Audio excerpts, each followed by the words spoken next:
Okay, time for me to finish this up. I've been looking at it for weeks, right? Spent at least 2 weeks. I don't know. Whatever it turns out to be, it's either going to be an Angostura or a Scots Bluff. Not Angostura, Agate Basin, or Scots Bluff, or something to that effect. I finished this out off camera. This is when I was working on in the last video. Anyway, I had a big old step fracture right here, and I didn't want to take it out on video because that's a very risky flake. You know, I didn't want to remove it on video, so I just kind of very carefully picked around the edges. I still got a lump right here, but I don't want to mess with it anymore. It's pretty much finished out. I might be able to sharpen it a little bit more, but if I mess with it, I'm just going to install another step fracture, I think. So that one's finished out, and I'm glad I got that step fracture out. Alright. This one here, I have almost the same issue. I have a step fracture right here. This area right there is bugging me, but it's very low, so it's already scooped out there. I don't have the option of removing it yet, unless I take everything else down and make the whole thing thinner. I've got to make the whole thing more narrow in order to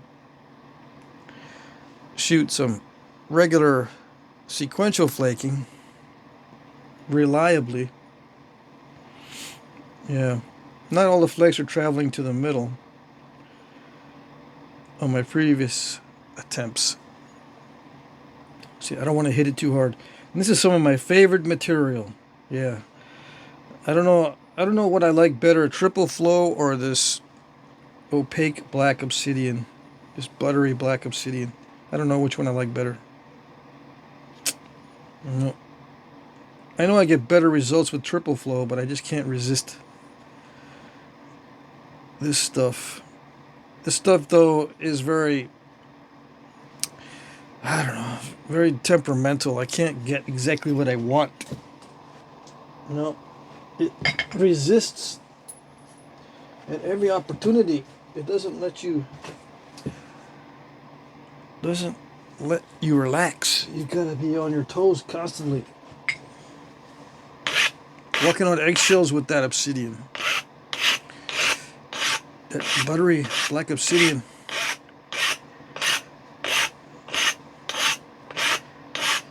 Why? I don't know. It's pretty consistent.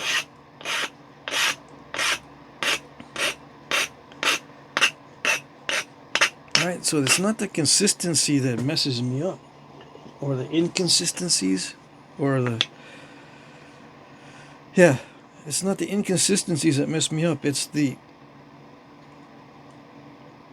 way that it doesn't want to do long flakes unless the edge is perfect, and I usually don't make perfect edges. Yeah. What's a perfect edge? Well, one that won't crush when I'm trying to do a specific type of flake. And it's different, slightly different for different types of flakes. With high intensity percussion, you need to grind it more. It's mainly in the amount of abrading that you need to do. It's not really the shape of the edge as much as it is the amount of abrading required. It can't be too much or too little abrading. It's got to be perfect in the Goldilocks zone. That's the hard part. Because each flake is a little bit different. So the abrading needs to be a little bit different for each flake. In a perfect world. Each time you abrade, in a perfect world, you need to adjust the amount of abrading according to how long you want the flake to be. But it's extremely subtle, so people watching the video won't know the difference. It won't look any different to someone watching a video. but it'll feel a lot different, or let's say not a lot, but noticeably different when you're flint knapping. Yeah. And it drives me nuts. But I still like it. I still like the material. Because of the end result. I like the end result. Which might not be the same perspective as other nappers who will say what their favorite is based on how well it naps. And not the end result necessarily. It's less important for some nappers than with me. I don't really care too much about how it naps when compared to the end result. Because it's all a hassle when you're making them. For me, there are some materials that are sweet, so to speak, but it's still a hassle. But the end result, you get to look at the end result forever. Yeah.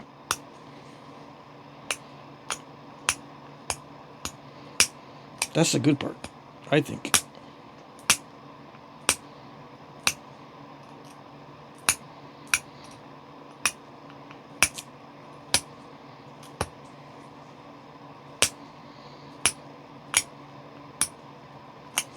I like looking at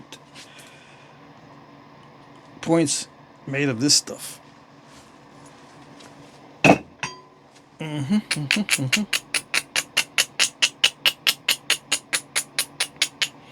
Now, at one time I said I was just going to nap one edge. Just do a single pass on that side and then on that side, but I don't think I'm going to do that. I think I'm going to try to do 4 passes and then see where I'm at, and then if it still doesn't look right, then I'll do one pass on, one last pass on one side of each face. And what I mean by not looking right, if it doesn't look sharp, or if it isn't sharp on the edge, I'll do a final sharpening pass. So right now, I've just got to reduce the width and make the surface more convex. Because these flakes that I put in here, they scooped out the edge a lot. So I'm not going to be able to run good flakes because they'll step fracture too easily like that unless it's more convex. So I just got to make it more convex. That's all there is to it. And it just takes time. Because I'll try to do some sequential looking flaking. And to do sequential flaking, you need a very consistent and very flat, very smooth, not flat, but very smooth surface. You can't have a lot of defects in the surface or the edge if you want to space the flakes out consistently and have them a certain length consistently. Let's see, hold on. I need to make sure this space heater is working.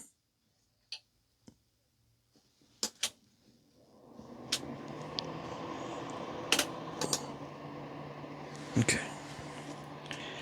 I think it's about to die. Well, it doesn't have much longer to live. Space heater. Poor space heater. They usually only last me one winter anyway. Because I think the dust does a number on the fan.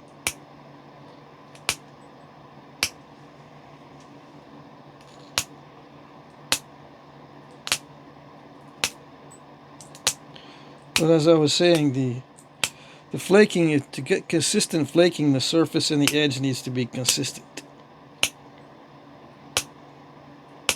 Even when I try to get it consistent like this, There's still differences in the surface,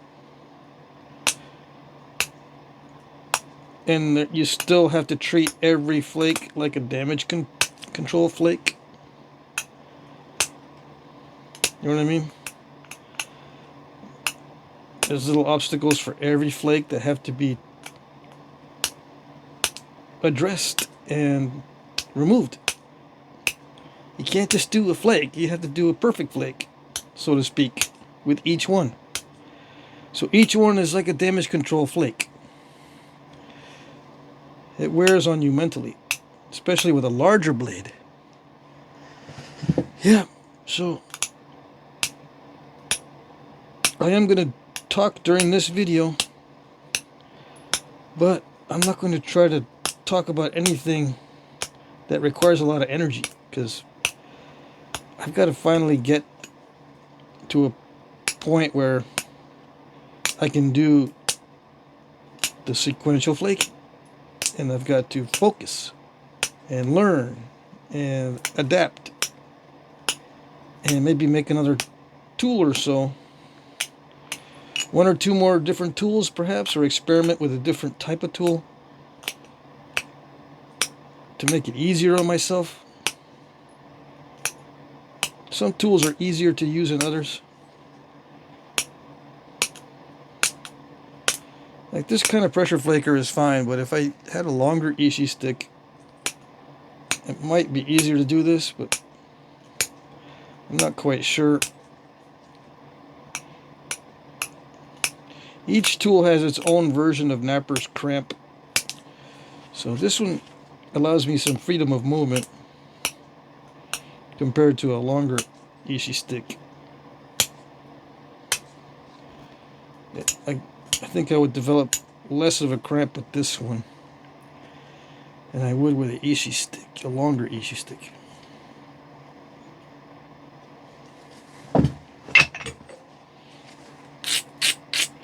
Why don't I just leave it like this after I finish picking on the edge like this? Why don't I just leave it? Well, I would if it was for me, but it's not for me. For someone who might want to buy it. Can't be made just any old way. For someone who wants to buy it.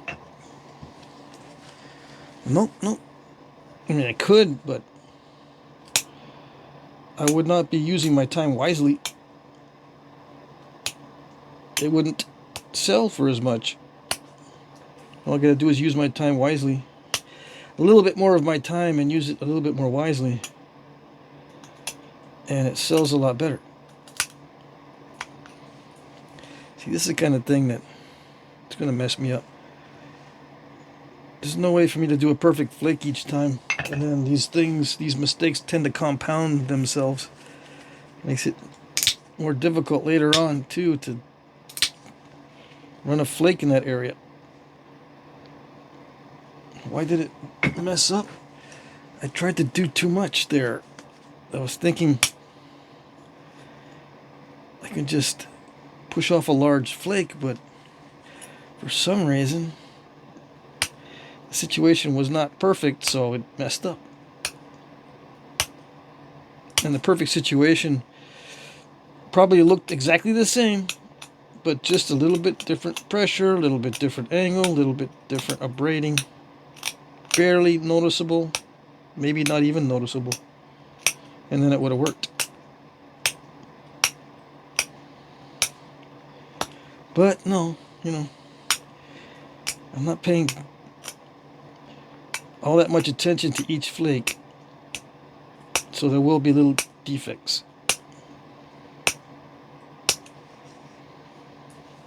These are just simple downward flakes to make the surface more convex without scooping it out.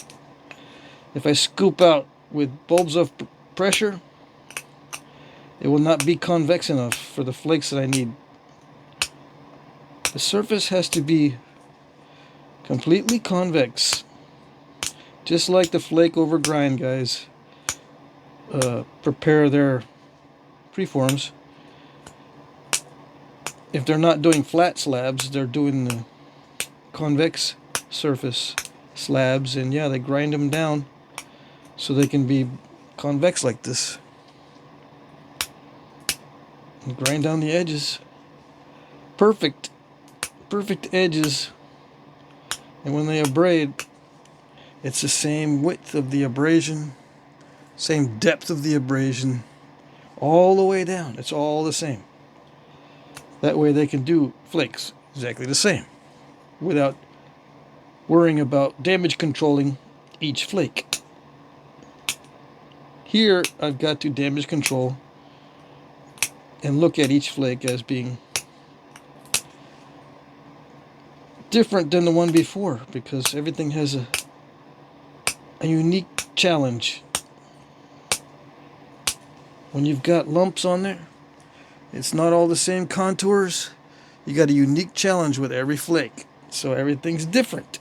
Slightly different.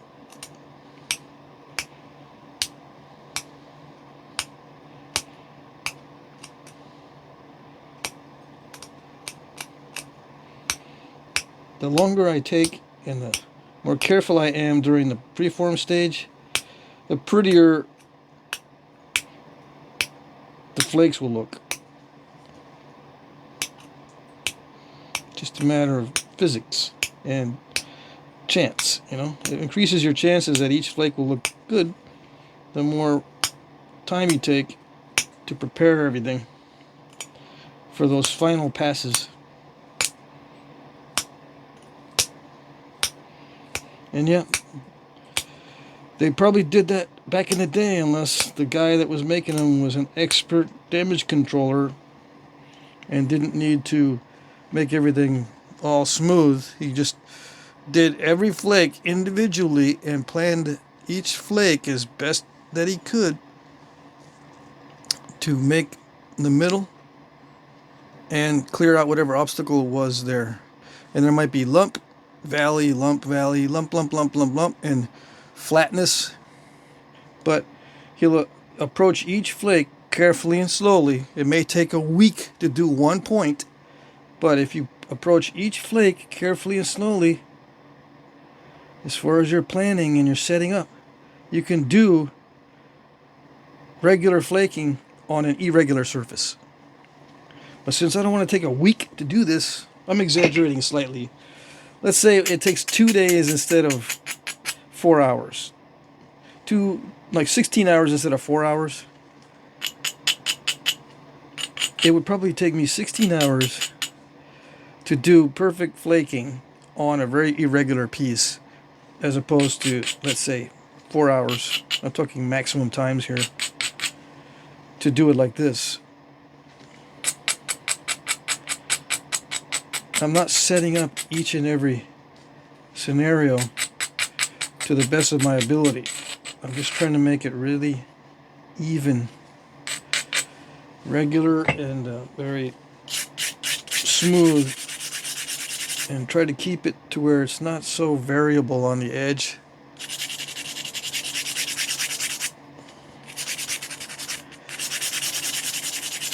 But even so, even though it's really straight, even though it's kind of smooth, there's still lumps on there. There's still challenges, there's flat spots that may not work right. I've got to try to avoid napping into some of those scoop outs.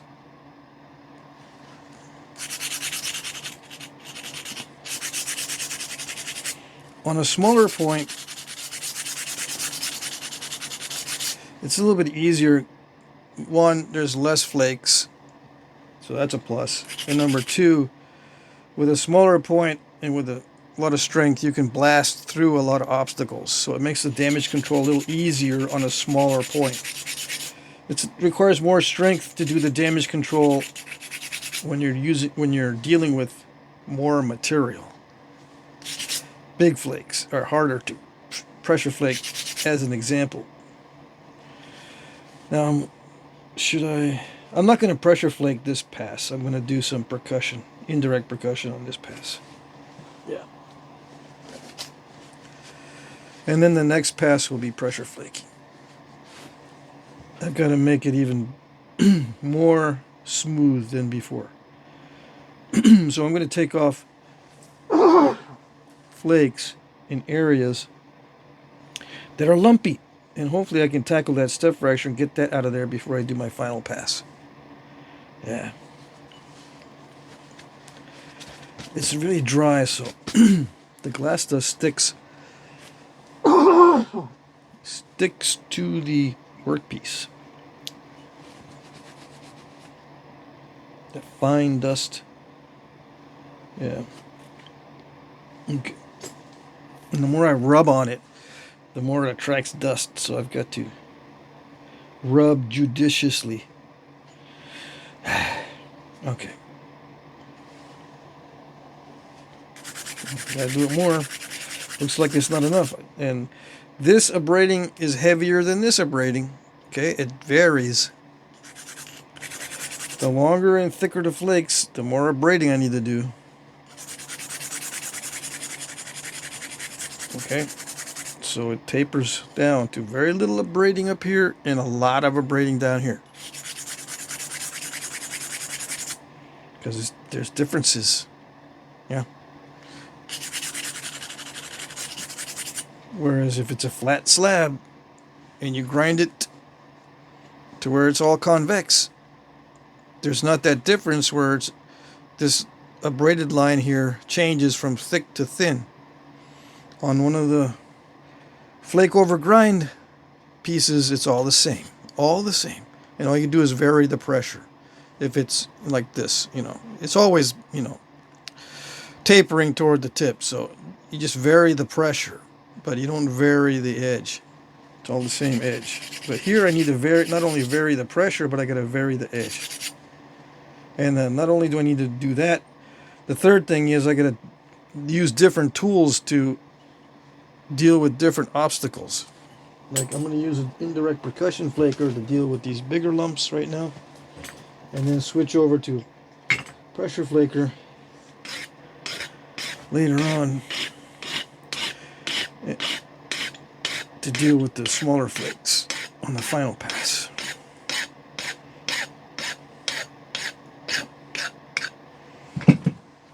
Okay. And I wanted to wait until I was completely rested, but I tried to sleep today and I couldn't. So I'm just going to have to make doo-doo with what I got. Yep. I was already flint-knapping a little bit today, so I got warmed up. But I still can't predict when that's going to happen.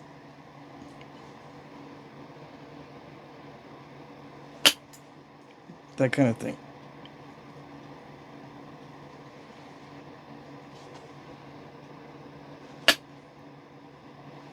Can I predict it better when I've had rest? Yes, I can predict things better when I've had some rest. You can never predict 100%, but you can get close. How close can you get? I don't know. Again, it depends on how rested I am. When I have plenty of rest, I can predict better because the brain is working better.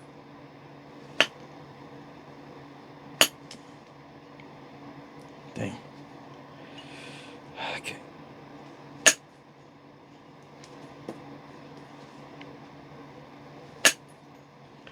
So I got rid of the step fracture that was there, right? Is that the one I was after? Yeah. That's the one I was after. I was worried about it before. There's still a little remnant or something there, but it's better. Much better.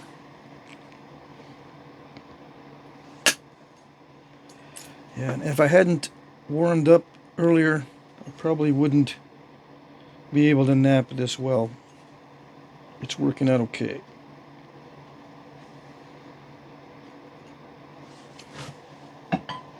I'm going to be very careful about all the initial conditions.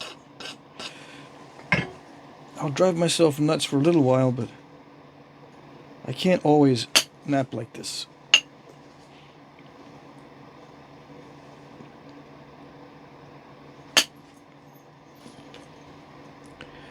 Would I survive in the Cody complex culture? I'd probably just make the Cody points out of bone. Yeah. So much easier to grind points like this out of bone than it is to make them out of stone.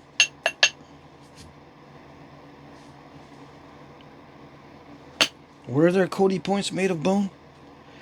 Nobody knows because they don't survive. And so far, I don't think there's been one made of bone that they found yet. But I bet you there's several different point types that were also made from bone. They just haven't survived because bone doesn't survive. Too long. Some of these flakes are too long. All I wanted was a little flake. That's it. It's hard to predict. Yes, yes.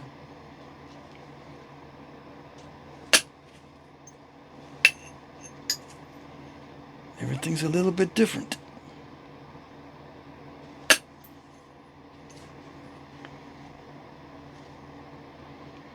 So the object is just to make it as even as possible. All the lumps, take all the lumps out so it's nice and even.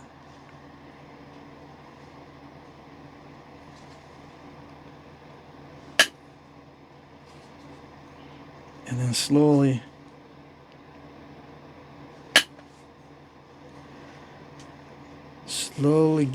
get to the final result with a median ridge. That's the goal. Yikes. What happened there? It crushed the edge a little bit. And then the crushing caused a little bit of cracking. So there's, I call that crunchyiola pudding when it does that.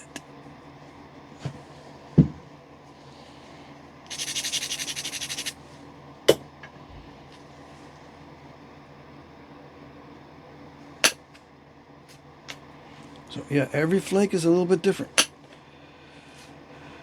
Yeah, and it's difficult because it changes very gradually. Okay, so it gradually changes to being different with each strike. It's a gradual change. It's not sudden. It'd be a little bit easier if the differences were more noticeable. Like, see that? Too much. I took too much off. It's hard to judge exactly how much force to vary it. There's other factors involved, not just the contour of a surface, but it's also the contour of the edge. The edge is not perfect. Sometimes it'll have a little dip where you want to take a flake. Sometimes it'll have a little rise, so you're either slightly above where the perfect center line would be and slightly below where the perfect center line would be. Sometimes, even though it's very regular, but sometimes there's just a little bit of a variation that will change how hard you hit. Can't explain it. Most of the technique when you get to this stage is all experience. You have to have some experience to know where these flakes are going to go. I wish there was like a formula or a special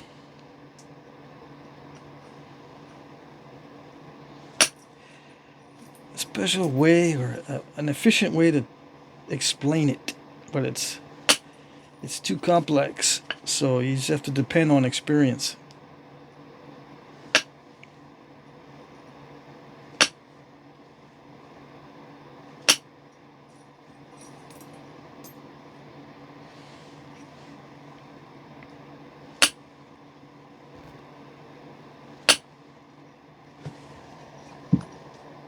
Sometimes I take a risk. sometimes it works, and yeah, you can't forget that luck is involved in some of these flakes. Oh yeah. And lack of bad luck, you know, you gotta, nothing you can do about the bad luck. See that? That's a bad luck flake, and that was a bad luck flake up there. Maybe I could have prevented it, but that's only if I know what was going to happen. If I knew I was going to do that, I wouldn't do it. I wouldn't do it on purpose.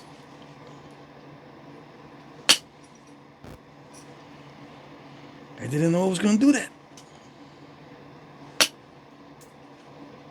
Just slight variation in the edge that made it do that.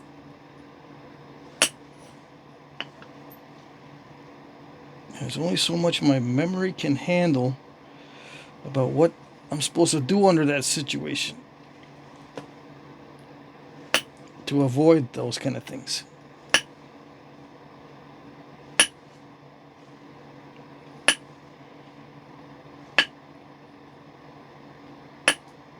Sometimes there can be no memory because you don't know what made it do that. Why did it do it? I don't know. Just did it. That kind of thing. You don't always know why it does it. And then sometimes when you think you figured out why it does it, it's not the real reason. And you don't even know it's not the real reason until you mess up somewhere else. Then you go, maybe that wasn't it. Still messing up. And you'll think to yourself, when is this not going to drive me totally nuts? When? When is that time that it switches over to not driving you totally nuts? Never. So far, so good with me. Never. It's never become something that doesn't drive me totally nuts.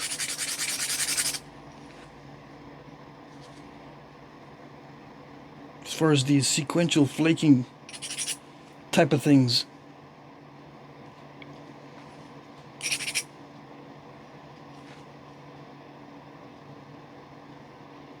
It does get easier the more you do it, but then you spend your whole life doing it. Yeah. I don't want to do that.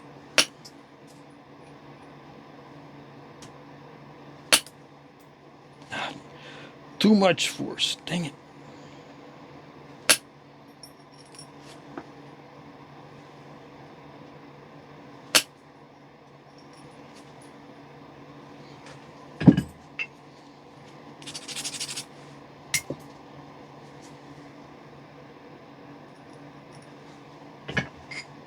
This is all crunchy right in there, right where I need to hit it. Normally with the random flaking, I wouldn't hit in an area that's crunchy. I just move over a little bit. Don't hit there. But I can't. I gotta hit there because that's where the flakes gotta go. Because it's sequential. It's gotta look like it's sequenced and spaced out perfectly. So you end up hitting places where you don't want to hit. On the edge. And then you gotta hope it works. And sometimes it doesn't work all that well. And you say, oh well, didn't work that well? Oh well. I might just leave it like this. Make it easier on myself.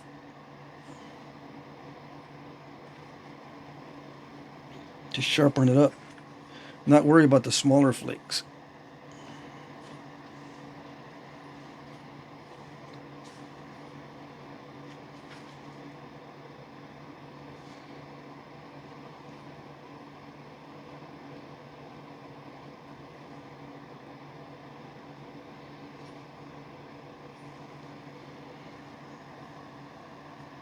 It's flatter on this side than it is on this side. Yeah.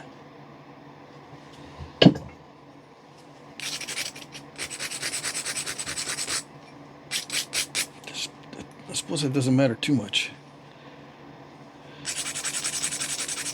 I can test it to make sure. Well, one way to test to make sure everything's even is you lay it on a flat surface, and if it doesn't tilt one side or the other, it's nice and flat. If it doesn't tilt like this or that, You put on a flat surface. Let's see. Do I have any flat surfaces? No. The shop is like nature. No flat surfaces. Yeah, that lays flat. And that's flat. So it's good. Right? Let's see. How about this way? There's a slight...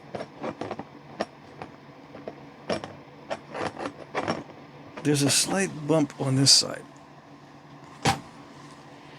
I noticed it already. Yeah. Let's see if I can remove it.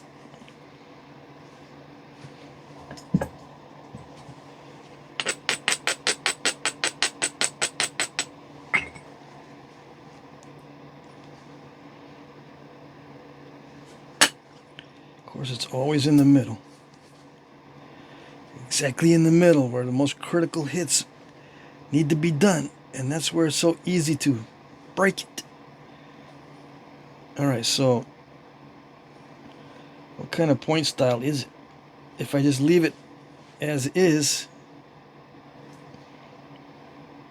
I was just looking at this point style not long ago. With those long slender blades with these large collateral flakes. Can't remember the name of the point. One of you guys knows. One of you guys'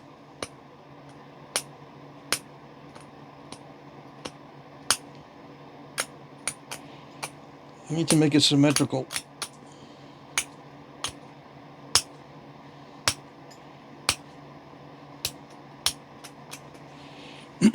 Yeah, so the reason why I haven't made, well, the reason why I made 2 non-talking videos is so I can actually focus on the Flintknapping.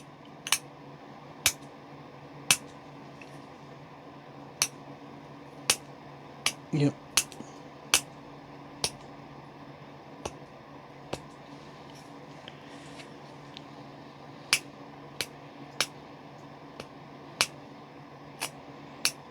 Actually thought about making a whole new channel, but nothing but no talk videos. Yeah. Making a whole new channel with nothing but no talk videos. Because it's so much easier. Probably won't get as many views, I know. But it would be so much less stressful.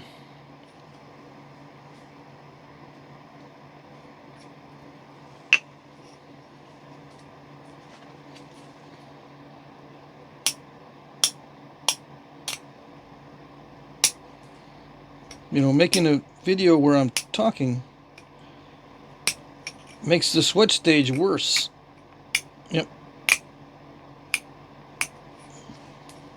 Like right now I'm talking and I can try to explain some things. But if I'm doing that during the sweat stage, which is the most important stage of all that you need to explain, it makes it even more difficult to do that stage. So it figures, you know, the most critical stage for you to explain things is also the stage that it's most difficult to explain. Not only because it's a very subtle thing and difficult to explain in itself, but the difficulty is also in the Flintknapping while you're trying to explain it.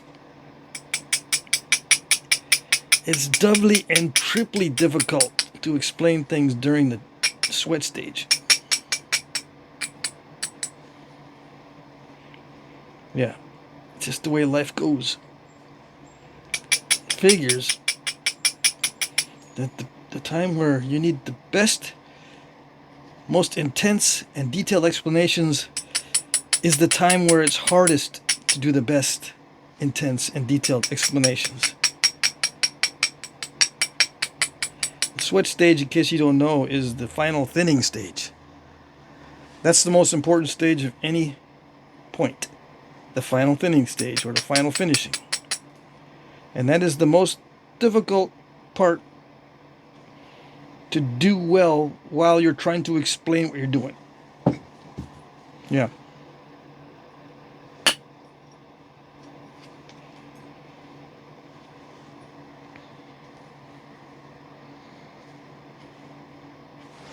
And you can't mess it up. That's the one stage that can't be messed up when you're trying to explain it, because people will go, "You mess it up, so I'm not learning. I didn't learn. I need to see success." Yeah, well, success and failure don't look much different as far as tool use. It's not blatantly obvious what went wrong. In most cases, it's like, what did you do wrong? I don't know. What did you do wrong over there? I don't know. I couldn't tell because it's the same thing every time. That's the way it goes. But you did something wrong because it got messed up. It looked the same for me over here. Yeah, me too.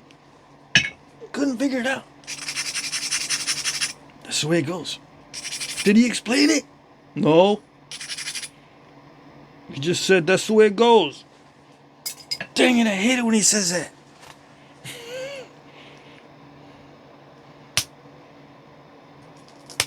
I didn't learn. Yeah. Learn by doing. That's the better way to do it.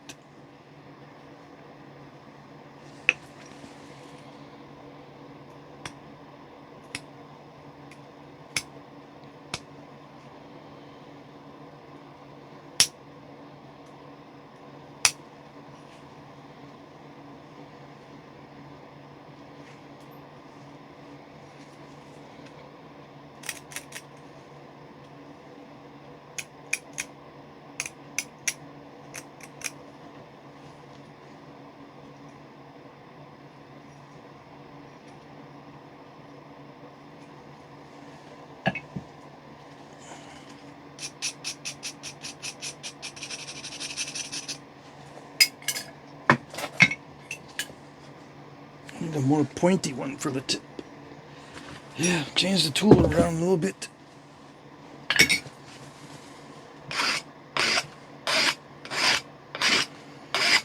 The sweat stage is winding down. I just went through the sweat stage. Now it's just a matter of picking at it. I'm not going to do a final pass unless it looks like it needs a final pass. I'm just going to sharpen it. I need to sharpen the tip. This is the hardest part for me to sharpen.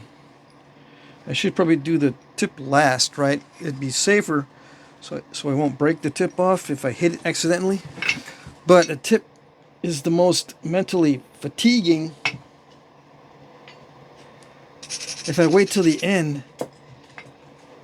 I won't have I won't have enough mental energy to do it right. Yeah. I need a lot of mental energy to get this just right, because I tend to mess it up. Sometimes because I can't see. The edge right there is crushed.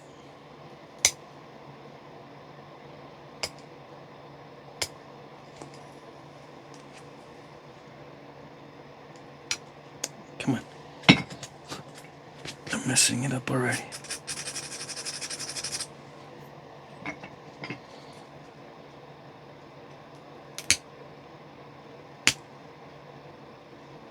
Don't crush it. What's my mental state? What's my state of mind? Don't crush it, don't crush it, don't crush it, don't crush it. Don't crush, don't crush, don't crush it. No step fracture, no step fracture, no step fracture. No crushing, no crushing, no crushing. That's the mental state. Of course, I'm exaggerating because you need to set up the initial conditions for the types of flakes you are setting. You're going to send. You just set up the initial conditions to be just right. But while you're doing it, it's like, okay, don't crush it.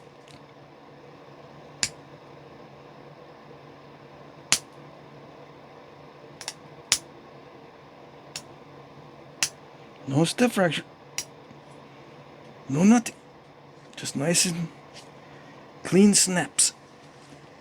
And not a clean break, but a clean snap to sharpen it. So you don't get no crushing.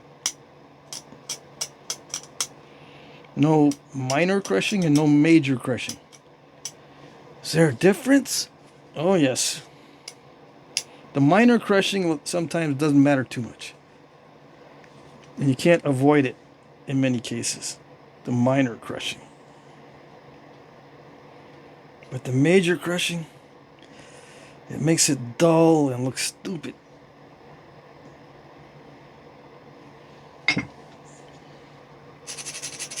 I'm looking at the symmetry. I've got to take this side back.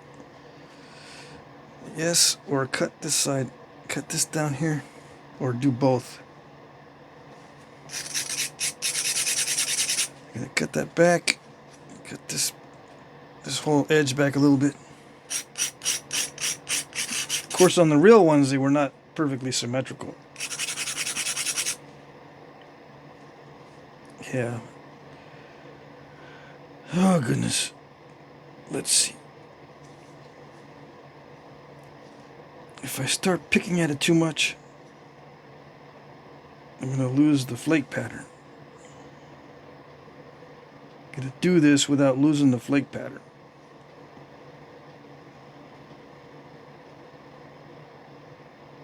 That's what they concerned themselves with back in the day? No, because if it was a perfect flake pattern, it was a matter of luck. What they were looking for is consistency and strength. Because that's what matters for a sharp edge and for strength of the point itself.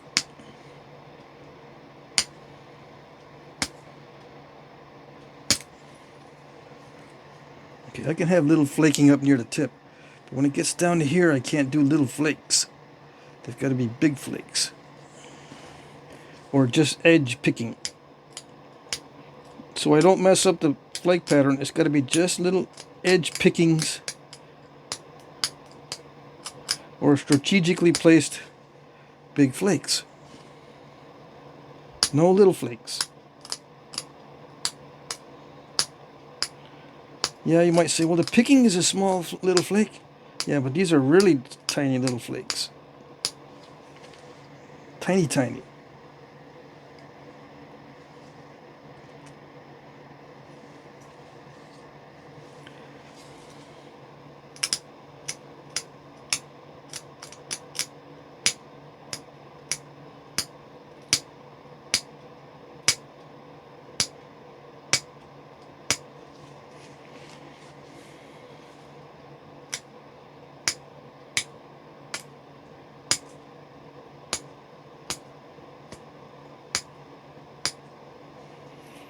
Now, do I think it'd be possible to make something like this quickly?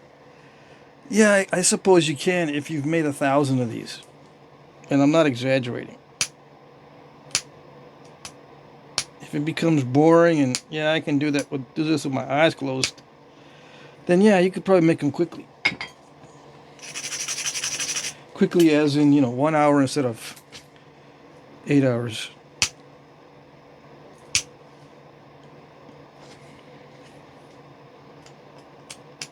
I don't know how long this took me. It's been sitting there for a long time, but it's just been sitting there. I don't know how long it took to get to the point where it was.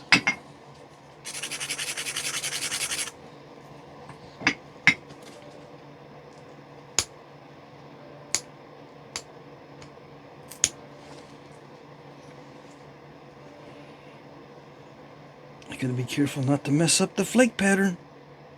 Oh, no, no, no. It's supposed to be nice and fancy.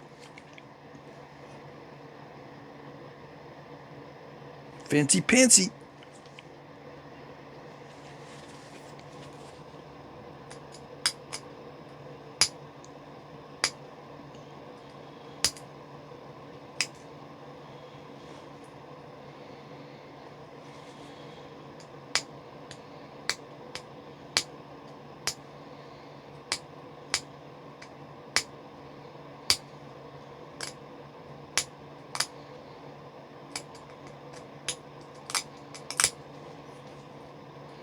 Now on the real ones, these edges were not perfectly straight, so this edge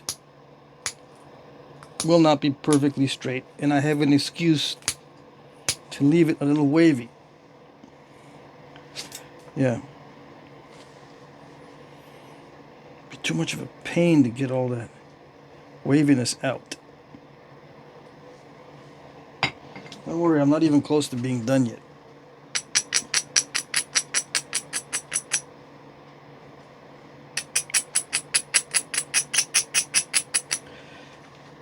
Agate basin, or I can put in a little concavity in the base and then call it something else. What is it called when they got a little concavity down here? I don't know. My brain actually feels like it might not be in tip-top shape because I can't remember these point names. I thought I had plenty of sleep.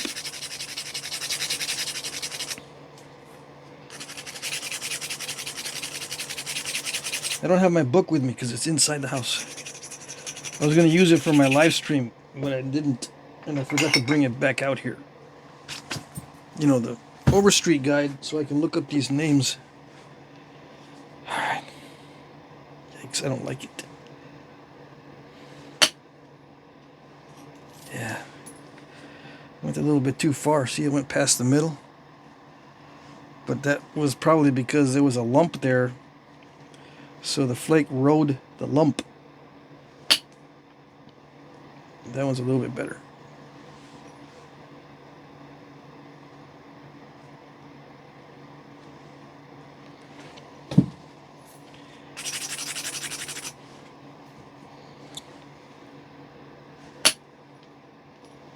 Yeah. That was not bad.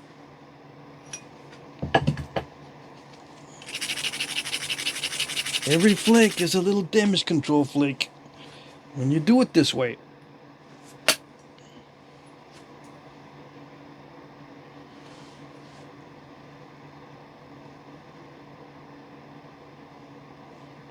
I gotta remind myself, every flake is a damage control flake. I have to remind myself because everything's gotta be perfect. For the damage control flakes, you've gotta take extra care in it because you can't mess it up. Because it's a damage control flake. It's for making things look better, not worse. Or not the same. It's gotta be better.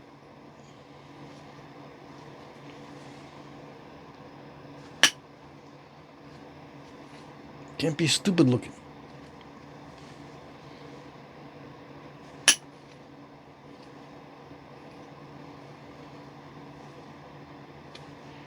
Gotta be perfect from the side view.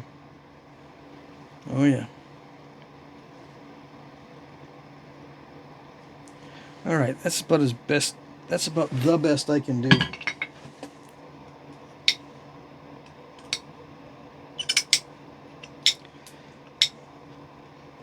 I'm gonna sharpen it. Yep. I'm just gonna sharpen it and that's it.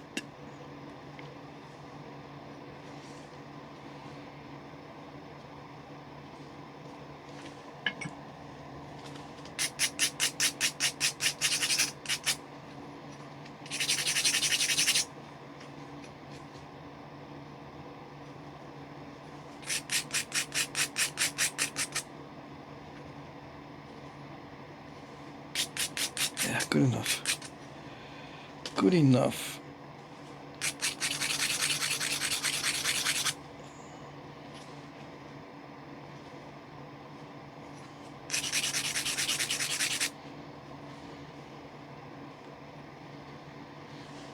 What I'm doing is I'm looking to see if there is a way for me to take more flakes to make it look a little better right now before I start to sharpen it. It might be a little bit of an opportunity.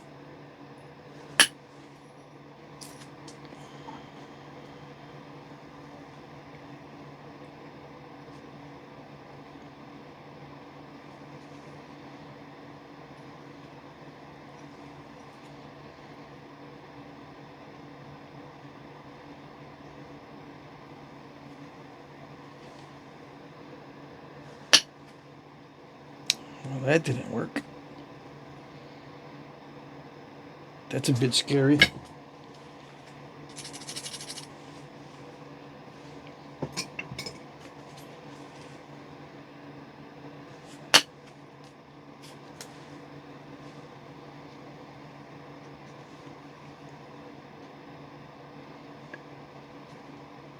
I need to make the edge a little bit less wonky. Yeah, I've got to be careful so I don't take too much off. It's supposed to have a little bit of thickness to it.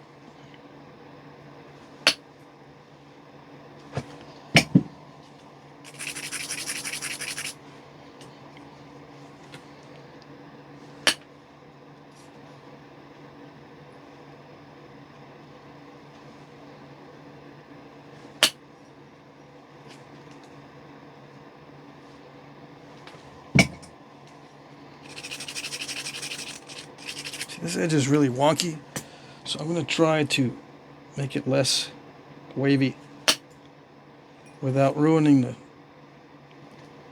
flake pattern.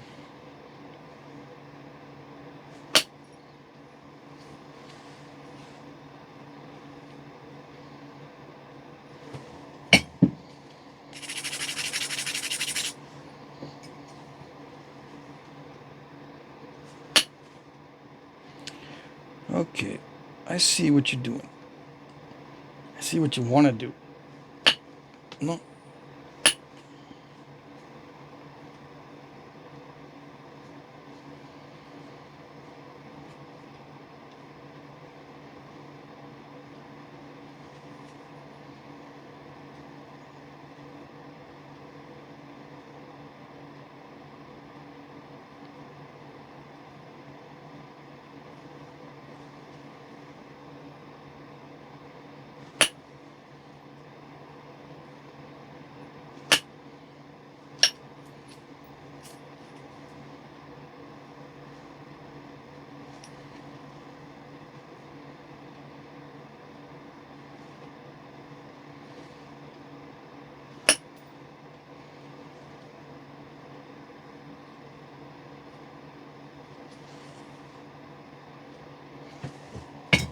Yeah, spend 2 hours on it, making it look like you did it in 20 minutes.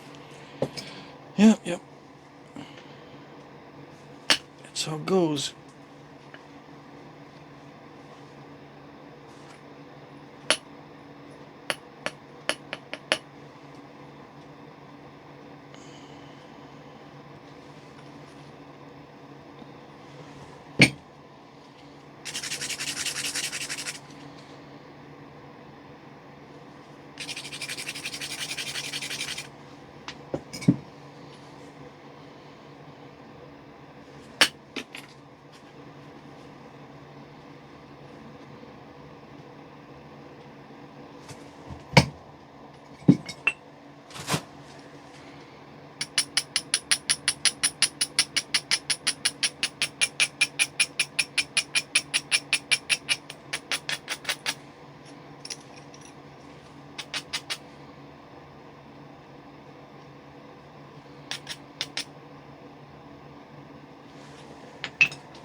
I scooped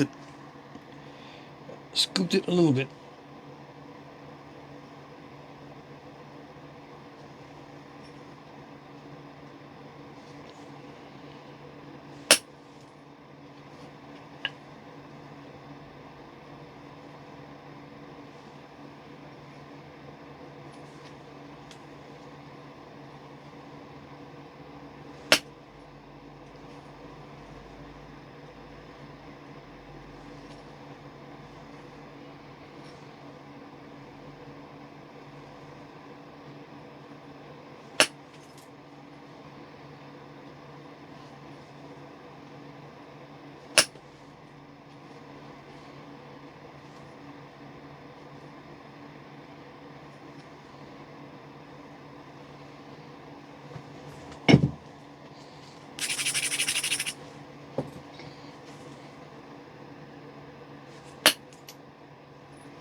scoop it in one spot and it throws everything off a little bit.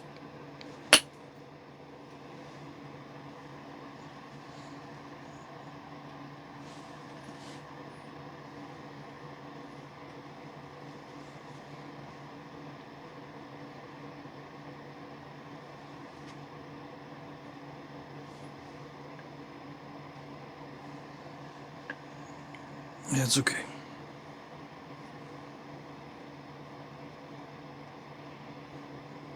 Alright, so yeah, just a matter of sharpening it now. This flake right here, I'm glad it looks this way now on the surface, but it scooped it too much right here. So that threw off everything. Especially down here, it's too thick now here. But just by a little bit.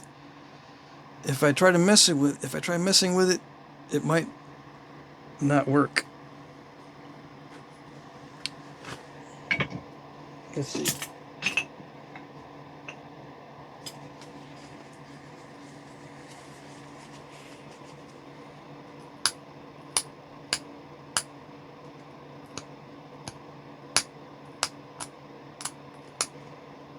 How do they do it back in the day?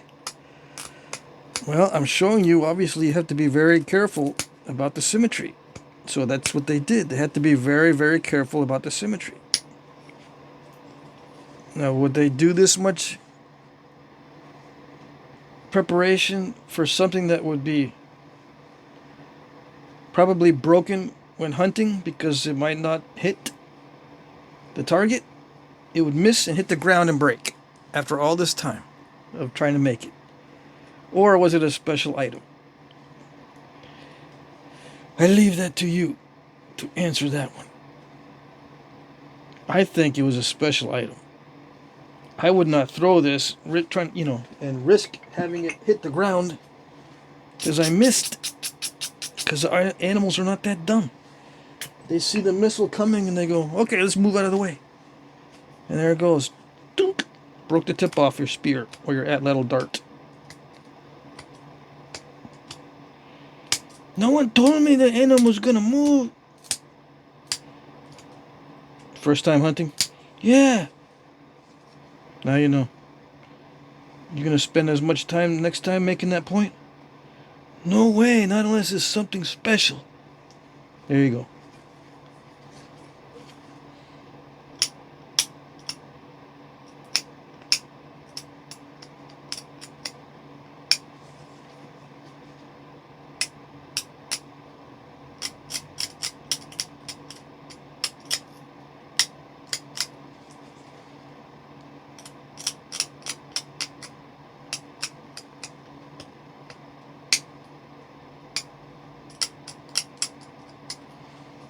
And I didn't mean to say first time hunting. I meant to say first time hunting with that type of point. Because, you back in the day you grow up hunting, but you might not be using these kinds of points for hunting. Until you get more advanced.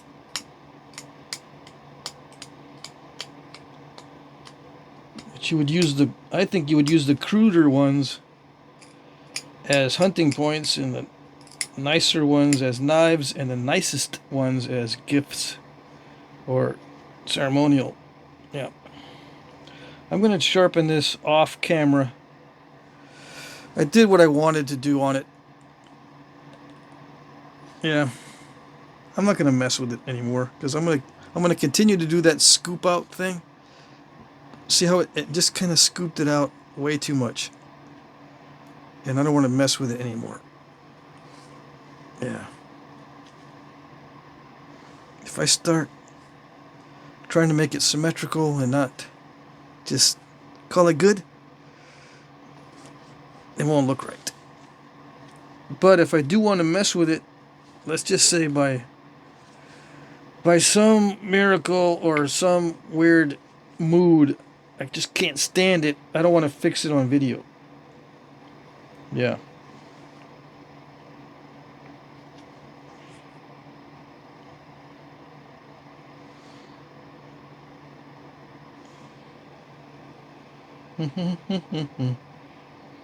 Everything else looks okay.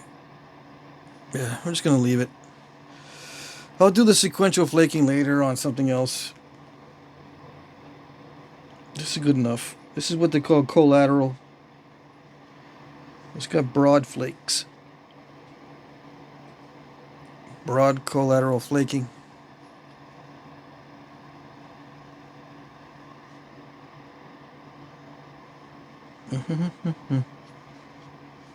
To fix this, I would just need to thin this down right here on this side.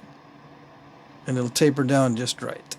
But it's not as easy as it sounds. Yeah, it's not as easy as it sounds because I'm gonna lose the symmetry. I'll keep doing this and this because it's gonna be a fight against the symmetry. You know, hitting the sides messes the symmetry up. Yeah.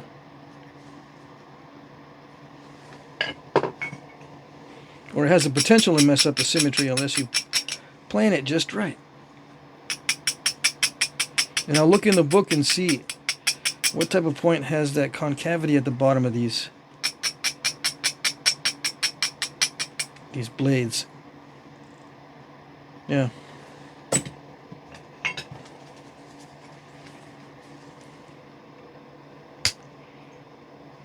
If that's what I'm thinking about.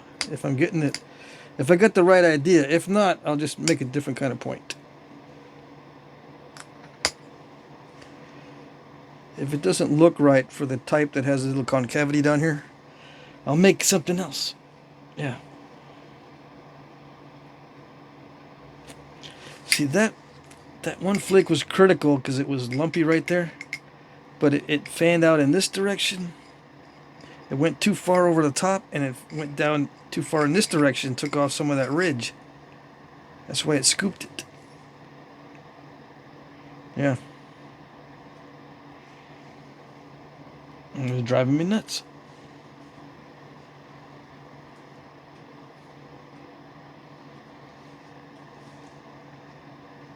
Okay.